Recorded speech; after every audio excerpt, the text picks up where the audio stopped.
म्हणजे लगेच त्यांनी वेडवाकडं काही बोलावं हे मात्र मी आणि आपला महाराष्ट्र काही मान्य करेल असं मला वाटत नाही। आपल्याला सर्वांना आठवतंय की काही दिवसांपूर्वी आपण इथेच भेटलो होतो, तेव्हा या कोश्यारींनी मुंबई ठाण्यातल्या परिसरातील मराठी माणसाचा अपमान केला होता आणि तेव्हा मी म्हटलं होतं की यांना आता कोल्हापुरी जोडा दाखवण्याची वेळ आलेली आहे। त्याच्यानंतरही हे महोदय थांबले नाहीत।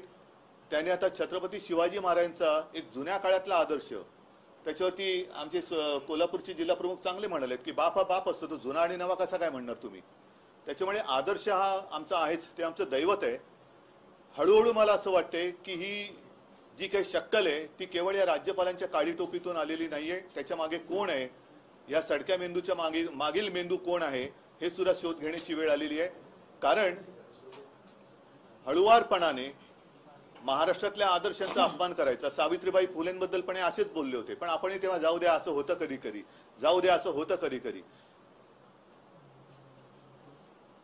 सातत्याने अपमान करत राहायचा आणि हळुवारपणाने महाराष्ट्राच्या मनातले, महाराष्ट्राच्या रक्तात भिनलेले आदर्श पुसून टाकून मग आपली जी भाकड म्हणजे त्यांची जे काही नेते मंडळी आहेत त्यांचे आदर्श म्हणून एक प्रतिमा जनतेच्या मनात बिंबवण्याची आणि ठसवण्याची ही त्यांची जी काही सतत चाललेली वृत्ती आहे किंवा चाल आहे, हिचा आम्ही निषेध तर केलेलाच आहे। गावोगावी त्यांच्या प्रतिमेला जोडे मारलेत, कोणी तर मी असं पाहिलं त्यांचं म्हणजे एक धोतर घेऊन जाळलं वगैरे, ह्या सगळ्या गोष्टी झाल्या। आता हे महाराष्ट्राच्या अस्मितेशी खेळतायत। महाराष्ट्रातले उद्योग हे गुजरातमध्ये घेऊन गेले। महाराष्ट्राचं मंत्रिमंडळ, काल तर मी असं ऐकलं की कॅबिनेट मीटिंग, मी सुद्धा मुख्यमंत्री होतो, अपवादात्मक परिस्थितीमध्ये ही पुढे ढकलली जाते। तशी काल काय अपवादात्मक परिस्थिती होती, तर अपवादात्मक परिस्थिती की यातले बरेचशी लोक हे गुजरातमध्ये प्रचाराला गेले। म्हणजे यांना महाराष्ट्र उघड्यावर पडले त्याची खंत नाही, महाराष्ट्राच्या अस्मितेचा, महाराष्ट्राच्या दैवताचा अपमान होतोय त्याची खंत नाहीये, त्याची चिंता नाही। मग काहीतरी गोलमाल उत्तर द्यायचं आणि वेळ मारून न्यायची, त्यात आणखीन भर म्हणजे ज्या विचारसरणीची मी व्यक्ती म्हणालो त्याच विचारसरणीचे म्हणजे भाजपाचे प्रवक्ते, ते कोण त्रिवेदी का काय, सुधांशू, म्हणजे एकदम असं खोकल्यासारखं वाटतं सुधांशू, तर ते त्यांना एक उबळ आली आणि ते पण काहीतरी बोललेले आहेत। म्हणजे हा, मी आता पक्षाबद्दल बोलावं का त्यांच्या विचारसरणीबद्दल बोलावं हा शोध तुम्ही आणि आम्ही सगळ्यांनीच घ्यायला पाहिजे की महाराष्ट्राचा सातत्याने अपमान होतोय। त्याच्यामध्ये आता महाराष्ट्रातल्या गावांवरती कर्नाटकचे मुख्यमंत्री दावा सांगतायत, हा एक महत्त्वाचा मुद्दा आहे। कारण आज महाराष्ट्रामध्ये ईडी सरकार किंवा खोके सरकार किंवा मिंधे सरकार आहे, या सरकारला मुख्यमंत्री आहेत का काही कळत नाही, कारण मुख्यमंत्री कधी बोलतच नाहीत। त्यांना विचारलं तर ते सांगतील मी काळजी करू नका, पंतप्रधानांना मी सांगितलेलं आहे। पंतप्रधान म्हणाले त्यांनी 40 गावं घेतली तर घ्या, आपण पाकव्याप्त काश्मीर जिंकल्यानंतर 100 गावं आम्ही महाराष्ट्राला देऊ, असंही ते कदाचित सांगू शकतील। पण त्यांच्याकडनं काही अपेक्षा नाहीच आहे। उपमुख्यमंत्री नेहमीप्रमाणे सारवासारव करतायत, पण सांगण्याचा मुद्दा काय की पक्षाचे किंवा राज्याचे मुख्यमंत्री, विशेषतः भारतीय जनता पक्षाच्या अखत्यारीतले, हे त्यांच्या वरिष्ठांच्या मर्जीशिवाय काही बोलू चालू शकतात का? आणि ते जर नसेल तर मग बोंबईच ना, बोंबई जे काय बोललेत हे त्यांच्या वरिष्ठांच्या परवानगीशिवाय बोललेत का? म्हणजेच भारतीय जनता पक्षाचा महाराष्ट्राच्या अस्मितेवरती घाला घालण्याचा हा प्रयत्न, महाराष्ट्राचे तुकडे पाडण्याचा प्रयत्न, महाराष्ट्राचे उद्योगधंदे इतरत्र पळून महाराष्ट्र बेकार कंगाल करण्याचा प्रयत्न हा त्यांचा पक्षाचा राष्ट्रीय कार्यक्रम आहे का, याचं उत्तर त्यांनी दिलं पाहिजे। आणि मला असं वाटतं बरेच जण, आज पवार साहेब पण बोललेत, स्वतः उदयनराजे बोललेत, संभाजीराजे पण बोलतायत, आणखीन सगळेच बोलतायत। आता वेळ आलेली आहे की जर ह्या राज्यपालांना हटवलं गेलं नाही तर या महाराष्ट्रद्रोह्यांचा विरोध तमाम महाराष्ट्र प्रेमींनी एकत्र येऊन केला पाहिजे। आणि या 2-3 दिवसात, 2-4 दिवसामध्ये आपण वाट बघूया। मी तमाम महाराष्ट्र प्रेमींना आवाहन करतोय, आवाहन म्हणजे विनंती करतो आहे की हे असंच चालत राहिलं तर आपल्या डोळ्यात देखत आपल्या या शूरवीर म्हटल्या जाणाऱ्या राज्याची ही अब्रू किंवा अब्रूची लखतरं ही वेशीवरती ही टांगतायत आणि ती आपल्याला नुसतं बघत बसावी लागतील। म्हणून आपण आत्ताच वेळ आहे सगळ्यांनी एकत्र येऊन एक खणखणीत आणि दणदणीत इंगा या महाराष्ट्रद्रोह्यांना हा दाखवलाच पाहिजे। मग त्याला महाराष्ट्र बंद करायचं आहे, मोर्चा काढायचा आहे, काय करायचं आहे, ते या सगळे जे महाराष्ट्र प्रेमी आहेत, मग मी पक्ष वगैरे बाजूला ठेवून सगळ्यांना आवाहन करतोय। अगदी भारतीय जनता पक्षातले महाराष्ट्र प्रेमी लोक जरी सोबत आले तरी त्यांना सुद्धा मी आमंत्रण देतोय की तुम्ही या, कारण पक्षीय राजकारणात जर आपली अस्मिता आणि राज्य चिरडलं जाणार असेल तर मग आपण मात्र छत्रपतींचं नाव घ्यायला नालायक आहोत. म्हणून या 2-4 दिवसामध्ये या सगळ्यांना मी बोलवतोय, सगळ्यांनी एकत्र यावं आणि केंद्राला सुद्धा सांगतोय की हे चाळे आता बस झाले. आपण इकडे जे सॅम्पल पाठवलेले आहे त्या सॅम्पलला परत त्याच्या घरी पाठवा. दुसरीकडे कुठे अधिक चांगला वृद्धाश्रम असेल तर तिकडे पाठवा, पण आमच्याकडे सॅम्पल नको, याला परत घेऊन जा. नाहीतर आम्हाला काही ना काहीतरी म्हणतोय याचा अर्थ जेव्हा काही करू तेव्हा लक्षात येईल, पण आंदोलन केल्याशिवाय आम्हाला स्वस्थ बसता येणार नाही. म्हणून परत एकदा या गोष्टीचा नुसता निषेध असो किंवा हे स्लिप ऑफ टंग असं नाहीये. ही स्लिप ऑफ टंग एकदाच होऊ शकते, सारखी सारखी होऊ शकत नाही. आणि मी जी तुम्हाला आता काही 2-3 गोष्टी सांगितल्या त्याचा जर का विचार केला तर मला असं वाटतं की हीच वेळ आहे, आत्ताच वेळ आहे. कारण आत्ता ही वेळ जर का गेली तर आपला महाराष्ट्र यांनीच जाहिरात केली होती ना कुठे नेऊन ठेवलंय महाराष्ट्र माझा, तर हे महाराष्ट्र आपला कुठे नेऊन ठेवतील याचा आपल्याला अंदाज सुद्धा लागणार नाही. म्हणून परत एकदा सगळ्यांना जे महाराष्ट्र प्रेमी आणि या महाराष्ट्र द्रोह्यांचे जे विरोधक आहेत, कारण महाराष्ट्रातील विरोधी पक्ष असं मी मानत नाही, महाराष्ट्र विरोध्यांचा विरोधी जो कोणी आहे, महाराष्ट्र प्रेमी जे आहेत त्यांना सगळ्यांना एकत्र येण्याचं मी एक आवाहन करतोय आणि त्याची वाट बघतोय. नाही तर शिवसेनेला जे पाहिजे ते करणारच आहे. जर सगळे पक्ष एकत्र येऊन माझं मत आहे की काहीतरी एक मोठं महाराष्ट्रात राज्यव्यापी असं काहीतरी आपल्याला केलं पाहिजे. म्हणजे दंगा फसाद नव्हे तर एक शांततापूर्ण महाराष्ट्र बंद असेल किंवा आणखीन काही असेल की जेणेकरून केंद्र सरकारला पण कळलं पाहिजे की महाराष्ट्र हा लेच्यापेचांचा प्रदेश नाहीये. सगळ्यांना एकत्रित करण्यासाठी तुम्ही पुढाकार घेणार आहात त्या संदर्भात? मी आता तुम्हाला त्यासाठी बोलवलेलं आहे की तुमच्या माध्यमातून जे जे महाराष्ट्र प्रेमी आहेत, आणि त्याच्यात मी तुमचा प्रश्न माझ्या लक्षात आला म्हणून मी म्हणले की भाजपमध्ये सुद्धा महाराष्ट्र प्रेमी, असं काही नाहीये की भाजपमध्ये महाराष्ट्र प्रेमी नाहीयेत. भाजपमध्ये सुद्धा काही महाराष्ट्र प्रेमी जरूर आहेत. उल्लेख तुम्ही केला की वारंवार ही वक्तव्य करतात, तर या वारंवार वक्तव्यांचा आपण काही कायदेशीररित्या कारवाई केली पाहिजे असं हे बघा, आता कायदेशीर कारवाईबद्दल मी बोललो ना की जिथे न्यायमूर्तींच्या नेमणुकीबद्दल देशाचे कायदा मंत्री शंका उपस्थित करतायत, हा एक मोठा गंभीर विषय आहे, फारच गंभीर आहे आणि त्याची दखल न्यायालयाने घ्यायलाच पाहिजे. ती मला वाटते ते घेत आहेत. कारण केंद्राचे आपले केंद्रीय कायदा मंत्री जर असं म्हणत असतील तर मग आपण न्याय मागायचा कोणाकडे? कारण ती जी एक तो न्यायवृंद त्याला एक शब्द आहे किंवा कोलोजियम, हीच पद्धत त्यांना रद्द करून जर न्यायमूर्तींच्या नेमणुका सुद्धा त्यांना करण्याचे अधिकार, जसं निवडणूक आयुक्तांबद्दल जे काय आता न्यायालयाने प्रश्न उपस्थित केले, तसंच मुख्य न्यायाधीश असो इतर न्यायाधीश असो यांची सुद्धा नेमणुकीचे अधिकार केवळ पंतप्रधानांकडे द्यायचे असतील तर मग त्याच्यापेक्षा न्यायालय बंद केलेली बरी. आणि म्हणूनच मला वाटतं की न्यायालय सुद्धा जागरूक आहे. न्यायदेवता आपण आंधळी म्हणतो पण ती काय बहिरी नसते. हे सगळे शब्द ती ऐकते आणि याच्याबद्दल सुद्धा न्यायदेवता काय इलाज करायचं ती करेल. राहुल साहेबांची सिक्युरिटी काढून घेतली, त्यांच्या घराची रेकी केली जाते, पण आता हा नवीन पायंडा पडलाय का महाराष्ट्रात की सत्ता असली की विरोधकांच्या सिक्युरिटी काढून घेणं? मला असं वाटतं जेव्हा आमची सत्ता होती आणि ती जेव्हा परत येईल त्यावेळेला आम्ही पूर्णपणे ही व्यवस्था जी आहे, सुरक्षा व्यवस्था, ही पोलिसांच्या गुप्तचर यंत्रणेवरती सोपवली होती की ज्यांना सुरक्षेची आवश्यकता आहे त्यांना सुरक्षा जेवढी आवश्यक आहे तेवढी दिली गेलीच पाहिजे. अनावश्यक सुरक्षा हा भाग वेगळा आहे, पण संजय राऊत बद्दल मला नाही वाटत कुणी असं म्हणेल की याला अनावश्यक सुरक्षा होती.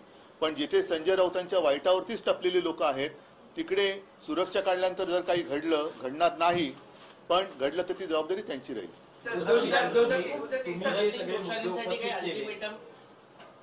तुम्ही सगळे जे मुद्दे उपस्थित केले आणि महाराष्ट्र बंदची तुम्ही त्या दृष्टीनं भूमिकाही व्यक्त करताना दिसतात, पण भाजपचे नेते आणखी एक मुद्दा या निमित्तानं उपस्थित करत आहेत की राहुल गांधी महाराष्ट्रात येतात, सावरकरांच्या बाबतीत बोलतात आणि उद्धवजी फक्त आपण त्यांच्या विधानाशी सहमत नाही इतकीच भूमिका मांडतात. शिवसेना पण छत्रपतींचा अपमान करणाऱ्यांनी आम्हाला सावरकरांचं महत्व पटवून देण्याचा प्रयत्न करू नये.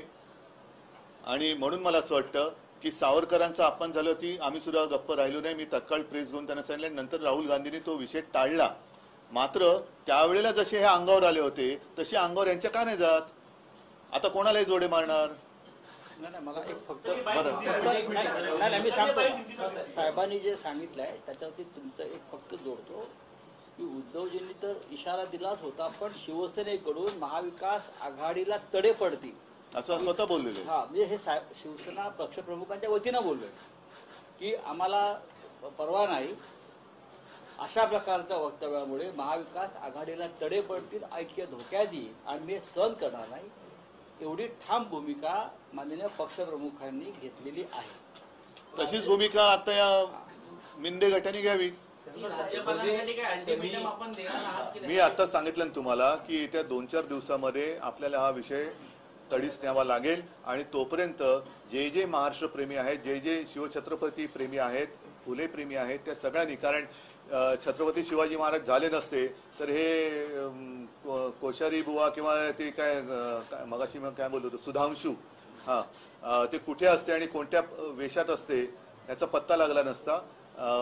तसंच सावित्रीबाई फुले झाल्या नसत्या तर महिला शिक्षणाचं काय झालं असतं. तर एकूणच हे आता अति झालं. ज्याला काही आगापिछा नाही अशी लोक राज्यपालपदी नेमली जात आहेत आणि राज्यपाल पदाची अवहेलना होते, पर्यायाने महाराष्ट्राची होते.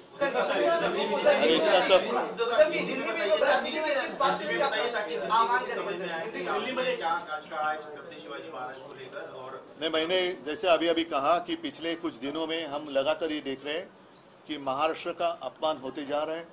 एक तो जब से ये मिंदे सरकार महाराष्ट्र में आई है उसके बाद लगातार सिलसिला जारी है कि महाराष्ट्र से एक एक करके उद्योग बाहर जा रहे हैं. उद्योग बाहर जा रही है, इसमें कमी पड़ रही है. इसलिए हमारे जो राज्यपाल महोदय, मैं उनको राज्यपाल महोदय नहीं कहूँगा आपसे, क्योंकि राज्यपाल पद का आदर करना चाहिए और जिसका आदर मैं करता हूँ, लेकिन इस व्यक्ति कोश्यारी बार बार महाराष्ट्र के खिलाफ या महाराष्ट्र का अपमान करते जा रही है. कुछ दिनों पहले उन्होंने हमारे सावित्रीबाई फुले के बारे में कुछ गलत कहा, उसके पहले मुंबई ठाणे में रहने वाले मराठी लोगों का अपमान किया, और अब तो हद हो गई. हमारे जो दैवत है छत्रपति शिवाजी महाराज, उनको उन्होंने पुराने आदर्श कर कर उनका उल्लेख किया. ये पुराना आदर्श क्या होता है, और इसलिए हमारे जो जिला प्रमुख है, मुझे लगता है कोल्हापुर के जिला प्रमुख, उन्होंने एक अच्छा मिसाल दिया. उन्होंने कहा बाप तो बाप होता है, नया बाप पुराना बाप ये क्या चीज होती है. तो ऐसे जो लोग होते हैं इनको तुरंत यहाँ से हटाना चाहिए. और मैंने जैसे कहा कि अब एक दो विषय पर विवाद या चर्चा हो रही है. जैसे हमारे देश के लॉ मिनिस्टर है किरण रिजिजू, उन्होंने कहा, उन्होंने तो आशंका जताई है कि जो भी हमारे जस्टिस होते हैं उनकी नियुक्ति होती है उसके लिए कोलोजियम होता है, उसके ऊपर उन्होंने आशंका जताई है कि ये इसमें अपारदर्शकता है और वो अधिकार प्राइम मिनिस्टर को होने चाहिए. मतलब ये जो पूरी संस्था है, न्याय संस्था, वो भी अपने हाथ में वो लेना चाहते हैं, जिसका विरोध तो होना चाहिए और उसके ऊपर कार्रवाई कोर्ट तो करेगी. साथ ही साथ और एक विवाद चल रहा है, एक केस चल रही है सुप्रीम कोर्ट में इलेक्शन कमिश्नर के बारे में, और उसमें हमारे जो न्यायमूर्ति साहब है उन्होंने कहा है कि ये इलेक्शन कमिश्नर कैसे उनको नियुक्त किया जाता है उसके ऊपर भी एक चर्चा होनी चाहिए, उसकी कुछ तो सिस्टम होनी चाहिए. और इसी तरीके से गवर्नर या राज्यपाल कौन नियुक्त करता है, क्या क्राइटेरिया है. अब तक तो ऐसे माना जाता है और हमने देखा है कि जिसकी सरकार केंद्र में होती है वो उनके मर्जी से उनके व्यक्ति अलग अलग राज्य में भेजते हैं. स्वाभाविक है, जो भी व्यक्ति वो राज्य में भेजते हैं वो उनके विचारधारा के अनुसार चलते हैं. और अब ये सवाल उठता है कि जो हमारे कोश्यारी शिवाजी महाराज जी के बारे में जो उन्होंने कहा, सावित्रीबाई फुले के बारे में उन्होंने कहा, तो विचारधारा की अगर बात करें तो ये क्या भाजपा की विचारधारा है. दूसरी बात, ये थोड़ा कम हो रहा है या इससे शायद नजर हट जाए, इसलिए हमारे जो पड़ोसी राज्य है उसके जो मुख्यमंत्री है बोमई, ऐसे लगता है कि उनके शरीर में भूत ने प्रवेश किया है. अंगत भूत है तो म्हणतो ना. और क्या कैसे पता नहीं, हमारे 40 गांवों पर उन्होंने दावा ठोक दिया. तो क्या महाराष्ट्र में लोग रहते नहीं है?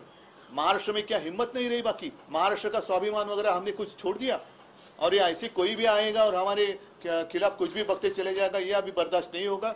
और इसलिए मैंने कहा कि अब समय आया है, ये सारी जो बातें हैं हम अनदेखी करें तो शायद आगे जाकर हमें कुछ दिखाई नहीं देगा. तो अब समय है, और मैं आपके माध्यम से जितने सारे महाराष्ट्र के प्रेमी है, छत्रपति शिवाजी महाराज जी के प्रेमी है, फुले शाहू अम्बेडकर सब प्रेमी है, भक्त है, उनको मैं कहता हूँ चलो पार्टी बाजू में रखते हैं.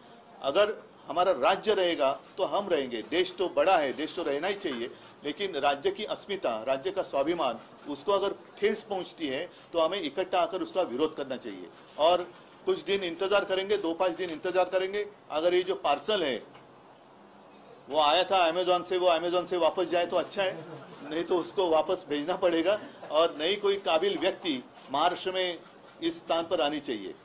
अन्यथा हमें कुछ ना कुछ करना पड़ेगा। जैसे महाराष्ट्र बंद की बात हो या विराट मोर्चे की बात हो, या देखा जाएगा, सबको साथ में लेकर हम तय करेंगे।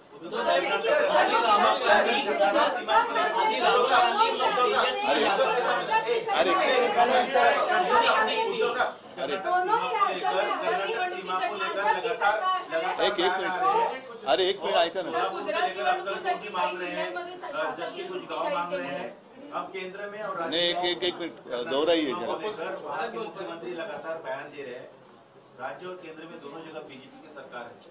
नहीं राज्य, भाजपा की सरकार है। अरे एक करके पूछिए ना। हाँ, इस पूरे मामले को लेकर आप कैसे इसको देखते हो? नहीं मैंने कहा ना कि हमारे यहाँ तो मुख्यमंत्री पहचान कौन जैसे है, मुख्यमंत्री कौन, और लगातार ये उप मुख्यमंत्री कुछ बातें करते जा रहे हैं। मुख्यमंत्री को तो हिम्मत नहीं है इसके खिलाफ कुछ बात करने की। स्वाभाविक है, ऊपर वाले की मर्जी, जो ऊपर वाले कहेंगे उनको वहाँ जैसे बोलना पड़ता है। तो जो कर्नाटक के मुख्यमंत्री भारतीय जनता पक्ष के हैं, उन्होंने जो अचानक बात छेड़ी है, क्या उसको ऊपर से आशीर्वाद है या ये केंद्र की मानसिकता है, ये भी स्पष्ट होना चाहिए। और ये विरोध करेंगे, हम जाने नहीं देंगे, ये फिजूल की बातें हैं। आप स्वयं मतलब अपने राज्य के बहुत सारे मंत्री तो गए गुजरात में प्रचार के लिए, ऐसे मैंने पढ़ा। नहीं, आपने कहा कि जैसे आपने भूमिका ली थी वीर सावरकर जी के मामले में, आपने जैसी भूमिका ली थी वीर सावरकर जी के अपमान के मामले में कि हम यूपीए से मतलब महाविकास आघाड़ी से बाहर पड़ेंगे, हमने स्पष्ट किया था। तो ये सरकार नहीं, ये तो देखो, हम ये क्यों कह सकते हैं, ये इनको वहाँ कुर्सी को चिपक के बैठना है, ये लाचार है। ये छत्रपति शिवाजी महाराज का महाराष्ट्र है और उस महाराष्ट्र के हम मुख्यमंत्री हैं, ये भावना उनके मन में नहीं है। हम मुख्यमंत्री, हम मतलब वो बने वो ऊपर वाले की मेहरबानी से, दिल्ली वाले की। तो दिल्ली के खिलाफ क्या कहेंगे? क्या वो कुर्सी छोड़ सकते हैं? हिम्मत है उतनी? और ऐसे महाराष्ट्र के अपमान सहना, क्या ये बाला साहब का हिंदुत्व है?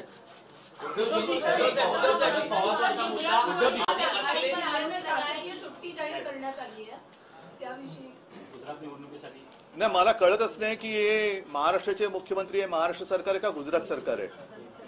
मला गुजरात बद्दल आदर आहे, गुजराती जे इथे खूप राहतात, वर्षानुवर्ष पिढ्यानपिढ्या राहतात, त्यांच्याबद्दल मला आदर आहे। पण असा काय प्रकार आहे? महाराष्ट्राच्या निवडणुकीच्या वेळेला कर्नाटकात सुट्टी असते का? मध्य प्रदेशमध्ये असते का? हा कोणता नवीन प्रकार? उद्या पाकिस्तानच्या निवडणुकीसाठी पूर्ण देशात सुट्टी जाहीर करतील, काय सांगावं? महाविकास आघाड़ी पर आरोप लगाया कि महाविकास आघाड़ी में जब श्रद्धा ने शिकायत की थी पुलिस ने महाविकास आघाड़ी सरकार के दौरान क्या नहीं, ठीक है, ये विषय बड़ा है, अलग है, गंभीर है। इस विषय में आप मत लिए, अलग से इसके ऊपर बात।